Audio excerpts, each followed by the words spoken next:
ما بیانی خود داشتیم، اونا بیانی خود دارن و ما هم کوشش ما می بوده که با روحیه صلح هم نوا باشه بیانی ما، چون همو آرزوی مردم افغانستان امی بوده. باز مسائل دیگه است که همیش در طی مذاکره بحث میشه و در اوج هیئت ما آمادگی کامل دارن که با روحیه رفتن به طرف صلح و مذاکره دوام بدن.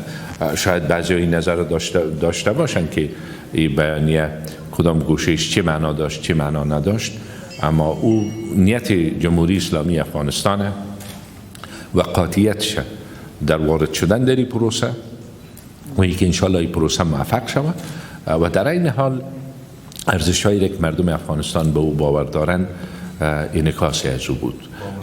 از جمهوری اسلامی افغانستان به نمایندگی از جمهوری اسلامی افغانستان صحبت گرفت.